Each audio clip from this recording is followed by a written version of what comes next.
Ready? माफी चाहता हूं विलंब के लिए। मैं सबसे पहले एक वीडियो आपको दिखाना चाहूंगा और फिर अपनी प्रेस वार्ता शुरू करूंगा।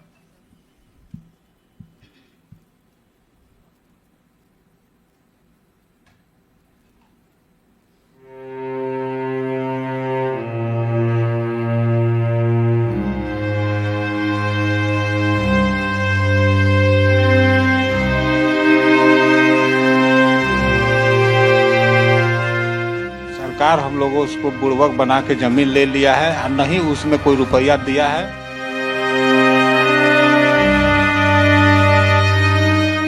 दबाव भी था कि नहीं साइन नहीं करोगे तो फिर कुछ किया जाएगा, ऐसा बहुत दबाव पड़ा सर, ऐसा दबाव बहुत पड़ा। करोड़ों पेड़ कटेगा। आप गिनती कीजिए, अगर आप मान लीजिए आम का पेड़ है, सागवान का पेड़ है, चाहे आप वो लीची का पेड़ है, ये सब पेड़ है ना सर, ताड़ है, यानी कि करोड़ों पेड़ है।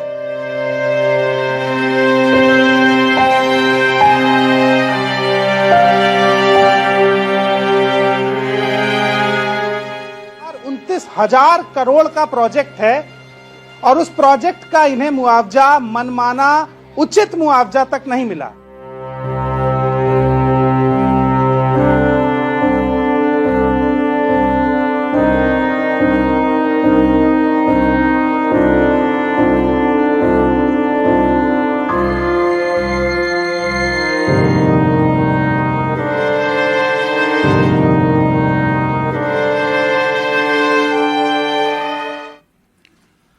तो साथियों, ये आपने देखा वीडियो जो स्पष्ट तौर पे आपको बताता है कि किस तरह से अपने दोस्त के लिए प्रधानमंत्री जी क्या क्या लुटा रहे हैं। आपने सुना होगा कि आम के आम गुठलियों के दाम, यानी कि डबल मुनाफा। ये जो उदाहरण मैं आपके सामने, जो खुलासा आपके सामने कर रहा हूं, इसमें आम के आम, गुठलियों के दाम, आम के पेड़ और जिस जमीन पे वो पेड़ लगे हैं वो सब राष्ट्र सेठ गौतम अदानी के नाम। सब कुछ गौतम अदानी को दिया। 10 लाख पेड़, 1050 एकड़ जमीन। बहुत ध्यान से सुनिएगा क्योंकि आपको विश्वास भी नहीं होगा, आपको लगेगा नींद में सपना देख रहे हो। ये 1050 एकड़ जमीन, 10 लाख आम, लीची, सागवान के पेड़, भागलपुर के पीर पैंती में 1 रुपया प्रति वर्ष 33 सालों के लिए गौतम अदानी को दे दिया। 1 रुपए में 1050 एकड़ जमीन, भागलपुर में ग्रामीणों की, किसानों की जमीन गौतम अदानी जी को 1 रुपए में, साल का 1 रुपया 33 साल के लिए दे दी, पावर प्लांट लगाने के लिए। यह आपने देखा कैसे किसान रो रहे हैं। प्रधानमंत्री जब बिहार जा रहे हैं तो कुछ किसानों को, कुछ ग्रामीणों को बंद कर दिया, नजरबंद कर दिया, घर में बंद कर दिया कि कहीं बाहर आकर प्रोटेस्ट न कर ले। ये आज हो रहा है, प्रधानमंत्री वहां जा रहे हैं और आज ये हो रहा है वहां। और ये बिहार अकेला नहीं है। इससे पहले महाराष्ट्र में जब चुनाव हुए तो पावर प्लांट, बड़ा पावर का प्रोजेक्ट गौतम अदानी को दिया, धारवी दिया। गोड्डा, झारखंड में जो पावर प्रोजेक्ट इनको मिला वो भी उस चुनाव के जस्ट पहले मिला जिस चुनाव में बीजेपी हारी झारखंड में। छत्तीसगढ़ 2013, बड़ा हंसदेव अरण्य, आपने सुना है, बार बार चलता है सोशल मीडिया पे, बड़ा प्रोजेक्ट छत्तीसगढ़ में 2013 के चुनाव से पहले गौतम अदानी को दे दिया। एक लंबी लिस्ट है, मैं तो आपको 4 उदाहरण दिए। ये लंबी लिस्ट है कि जब चुनाव आते हैं और बीजेपी को लगता है शायद हार जाएं, शायद वोट चोरी में सफल न हो पाएं, तो चलो गौतम भाई को जल्दी जल्दी दे दें, जाते जाते कुछ सौगात दे जाएं, और अगर जीत जाएंगे तो फिर सौगात डबल कर देंगे। बिहार में यही हो रहा है। वोट चोरी का बंदोबस्त तो बैठाया जा रहा है, लेकिन राहुल गांधी भी सड़कों पर हैं, कांग्रेस पार्टी सड़कों पर है, इंडिया अलायंस सड़कों पर है, तो हो सकता है वोट चोरी ना हो पाए, हम होने भी नहीं देंगे। तो गौतम भाई को जाते जाते 1050 एकड़ जमीन दे दी जाए, यह निर्णय लिया गया। यह 2400 मेगावाट का यानी कि 21,400 करोड़ रुपए का प्रोजेक्ट है, जो बजट में, केंद्रीय बजट में भी इसकी घोषणा हुई थी। तब यह नहीं बताया गया था कि निजी कंपनी द्वारा कराया जाएगा, तब यह कहा गया था कि भाई सरकार एक पावर प्लांट वहां स्थापित करेगी। उसके बाद सरकार ने बोला भाई वायबल नहीं है, सरकार तो नहीं करेगी। ठीक है, सरकार का डिसीजन है। उन्होंने प्राइवेटाइज कर दिया इस पूरे प्रोजेक्ट को कि साहब प्राइवेट पार्टी करेगी। बिडिंग हुई, बिडिंग में गौतम अदानी को मिला।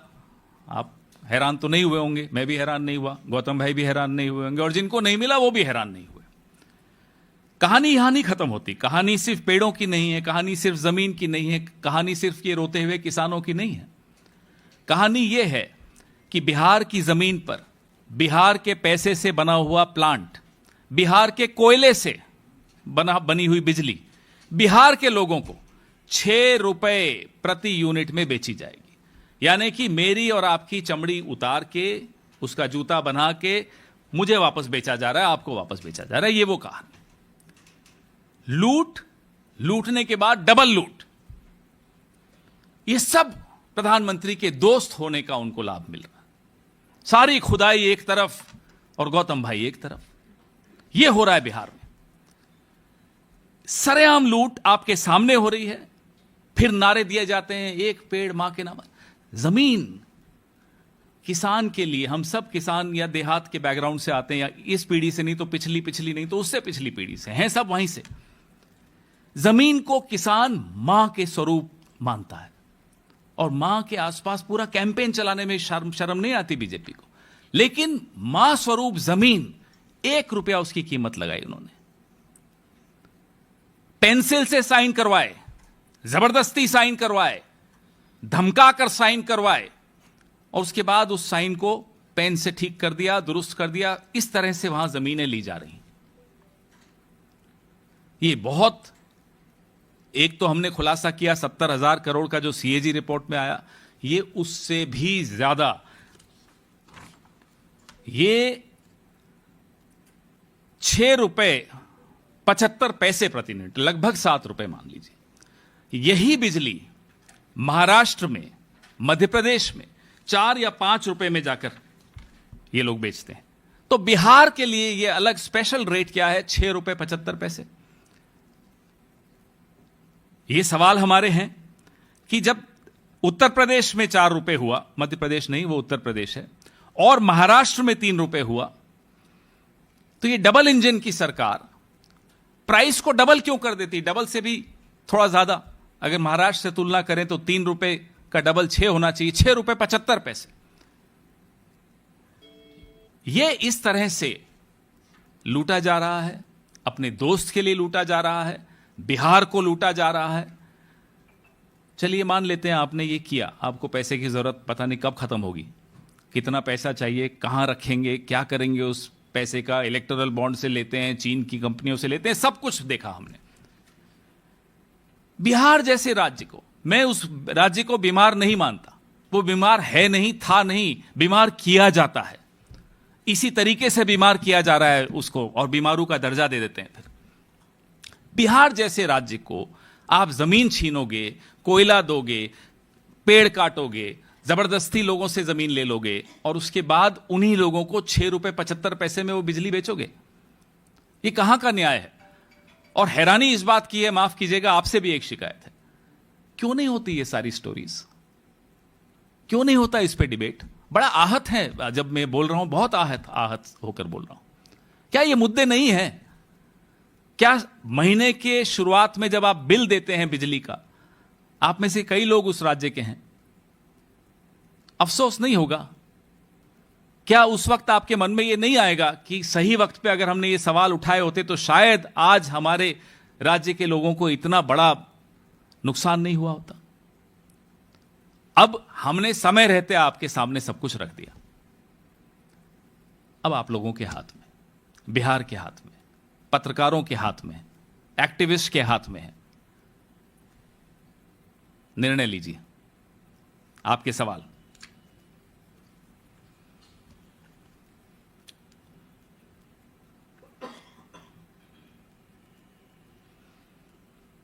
मैं समझ सकता हूं 2 लोग नहीं पूछेंगे, बाकी लोगों का तो कोई संबंध नहीं है। सर, ये जो बिजली वाला मामला है, इसमें अभी नीतीश कुमार ने ऐलान किया है कि 125 यूनिट बिजली फ्री।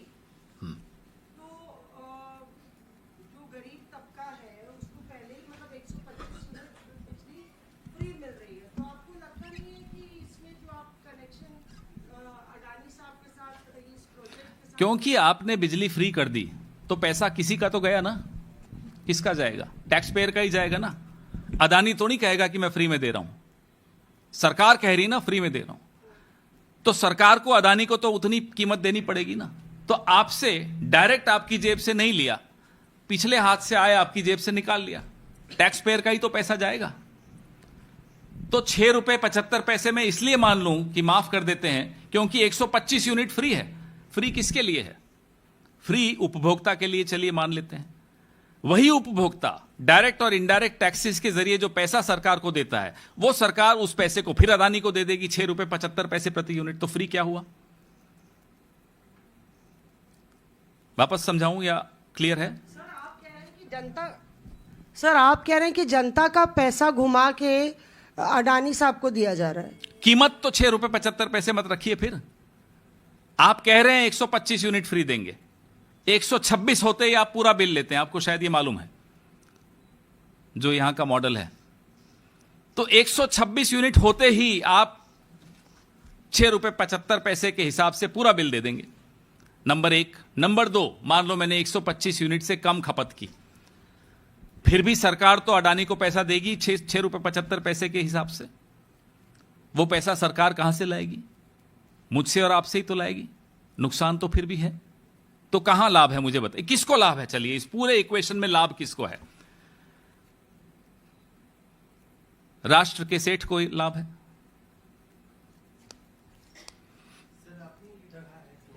माइक ले लीजिए। ये कहा है आपने सर इसमें कि 1050 एकड़ जमीन जो है ये सरकार ने अडानी को 1 रुपया प्रति वर्ष 33 साल के लिए लीज पे दिया है। तो ये 1050 एकड़ या 10 लाख पेड़ जो एक्वायर किए गए हैं उसमें किसानों को कोई मुआवजा मिल रहा है सरकार की तरफ से या वो भी नहीं मिल रहा है? हमें उसकी कोई जानकारी नहीं है। कुछ किसान कह रहे हैं हमें नहीं दिया जा रहा, बहुत कम दिया जा रहा है, जबरदस्ती किया जा रहा है। वो सब आपको, अब हम सब ढूंढ रहे हैं, आप भी ढूंढिए। स्थिति ये है। और मैं एक और आंकड़ा आपको बड़ा दिलचस्प देना चाहूंगा। आप सवाल पूछते रहिए, मैं निकाल रहा हूं एक आंकड़ा। मेरे को सुबह किसी ने बड़ा अच्छा कैलकुलेशन करके भेजा जो मैं हैरान हो गया, क्योंकि पटना से मैं भी वाकिफ हूं। तो ये जो 1050 एकड़ जमीन है, इसको अगर आप यूं कैलकुलेट करें तो 16 गांधी मैदान, 16 गांधी मैदान। आपने गांधी मैदान सबने ही देखा है लगभग, भले आप बिहार से हो या नहीं हो, जरूर देखा है। और 225 क्रिकेट स्टेडियम, क्रिकेट का सीजन आपने कल देखा होगा, चल ही रहा है। और 770 फुटबॉल मैदान के बराबर ये बिहार से छीना जा रहा है, बिहार के किसानों से छीना जा रहा है। सर ये पूछना चाहेंगे कि जिस तरीके से आपने बताया अभी कि किसानों को डरा धमकाकर पेंसिल से साइन करा के उनकी ज़मीनें ली गई, तो ये ज़मीनें लेने का सिलसिला कब से चल रहा था? ये अभी से या शुरुआत से उन्होंने? अगस्त में कैबिनेट का डिसीजन हुआ, जुलाई में ये टेंडरिंग हुई, टेंडरिंग में गौतम अडानी को ये मिला बिडिंग में, और अगस्त में बिहार कैबिनेट ने, नीतीश और बीजेपी के कैबिनेट ने ये डिसीजन लिया कि एक्विजिशन होनी चाहिए, और तब से ये शुरू हुई। चल रही है, अभी प्रक्रिया जारी है, पिछले महीने की बात है।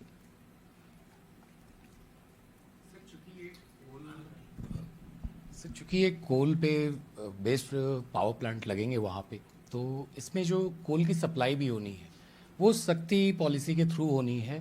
तो क्या लगता है ये निर्णय केंद्र सरकार ने बहुत पहले ही ले लिया था कि इस पावर प्रोजेक्ट के लिए कैप्टिव कोल उनको मुहैया करवाना है राजमहल से। तो वो भी तय हो गया है। कोयला बिहार का, जमीन बिहार की, पैसा बिहार का और पावर प्रोजेक्ट गौतम अदानी का, और वही बिजली बिहार को 6 रुपए 75 पैसे में फिर बेची जाएगी।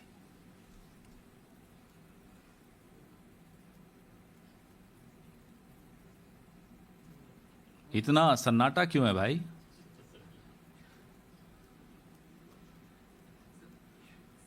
नहीं नहीं, इसी पे रहिए। क्यों, आप बिहार के हैं, आपको तो ज्यादा दुख होना चाहिए। हाँ।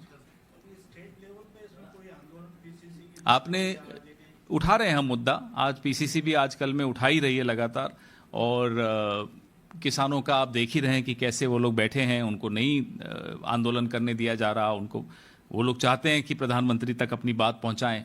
प्रधानमंत्री को तो बात पहुंचाने की आवश्यकता है नहीं, वो सब जानते हैं। उनकी बिना आंख के इशारे के तो कुछ मिलता नहीं है, होता नहीं है।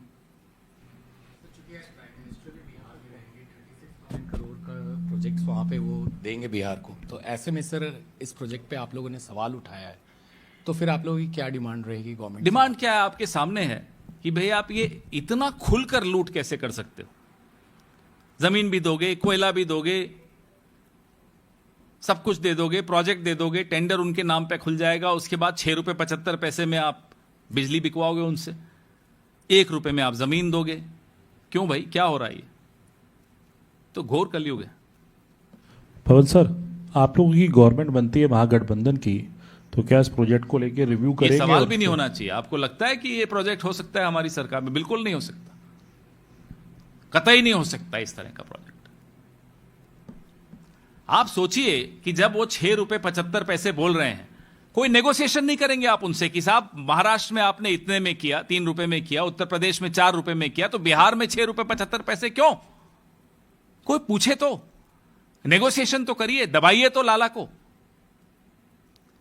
भाई सेठ है, आपका दोस्त है, इसका मतलब क्या? वो जो चाहेगा वो होगा।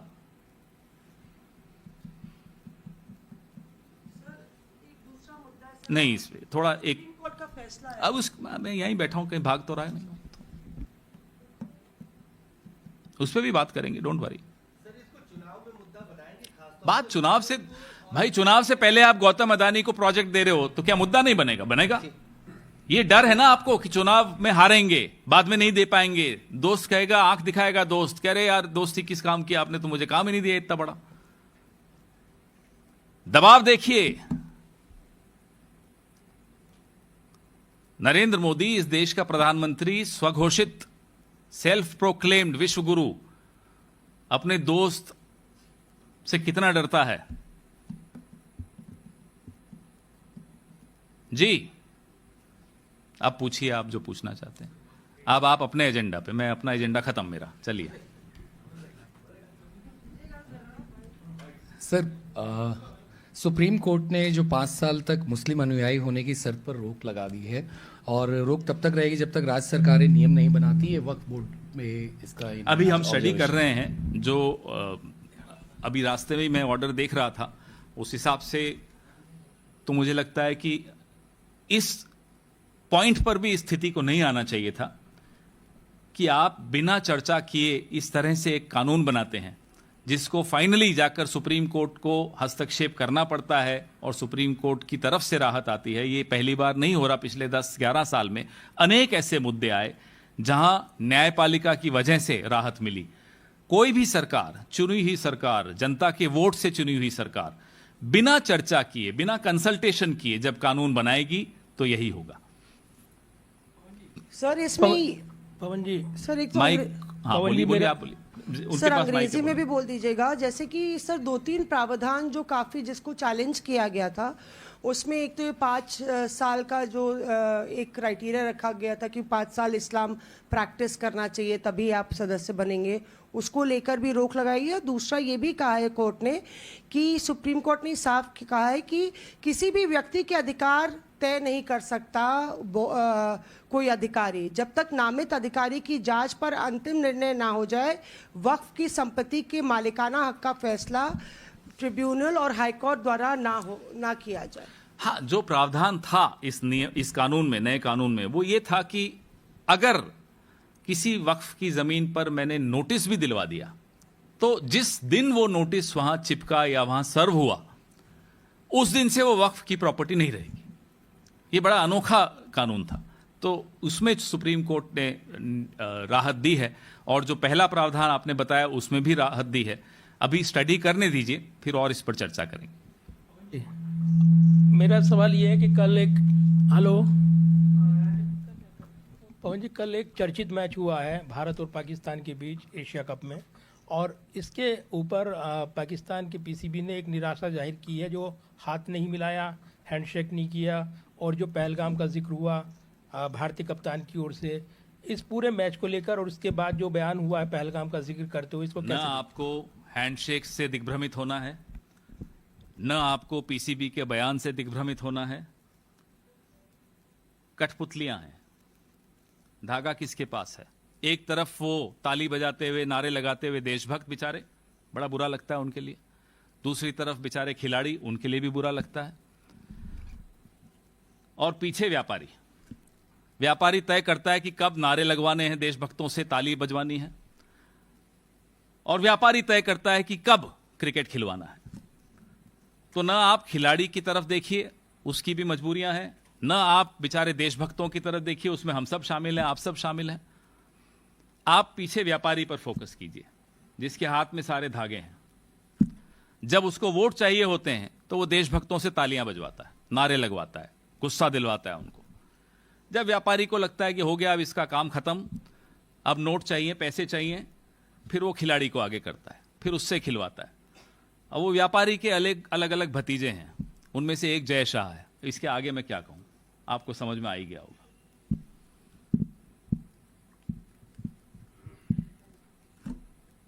हो गया, अब कोई 1 on 1 नहीं। Thank you. हाँ तो बोलिए, आप भी हैं। दोनों का अलग अलग जवाब चाहिए, एक में मत समेट दीजिएगा सर। पहली बात तो है कि तेजस्वी यादव ने काफ़ी कोशिश की, उन्होंने कह दिया कि राहुल गांधी को हम प्रधानमंत्री बनाना चाहते हैं। बरस उनको इस बात की उम्मीद थी कि आप कह देंगे कि आपको मुख्यमंत्री बनाना चाहते हैं, लेकिन आप उनको कह नहीं रहे। आपसे उन्होंने कहा ये? नहीं कहा था उन्होंने। नहीं, आपसे कहा उन्होंने? नहीं, ये तो इन्फ्लुएंस। उन्होंने कहा इन्फ्लुएंस क्या होता है? तो कुछ होता है ना कि सब आप ही तय कर देंगे। अब रीडिंग बिटवीन द लाइंस आप अलग ढंग से पढ़ेंगे, मैं अलग ढंग से पढ़ूंगा। हम लोगों को पढ़ना लिखना आता है, इसलिए अच्छी बात है, मुझे जानता हूं। तो सवाल ये है कि जब वो कह रहे हैं कि प्रधानमंत्री बनाएंगे, तो आप ये खुल के क्यों नहीं कह पा रहे कि मुख्यमंत्री आपको बनाएंगे? आपको क्या लगता है हमारा आपस में इस तरह का रिश्ता है कि वो कहेंगे आप प्रधानमंत्री, हम कहेंगे आप मुख्यमंत्री? न वो न हम किसी बात का बुरा मानते हैं, ये आप लिख कर ले लीजिए। दूसरा सवाल यह है कि दीपांकर भट्टाचार्य ने कहा है कि भाई हमने कह दिया महागठबंधन को कि 200 सीट आपने लीजिए, 43 सीटों में अब कोई इस बार आशंका नहीं होनी चाहिए, 43 सीट तो हम ही लड़ेंगे।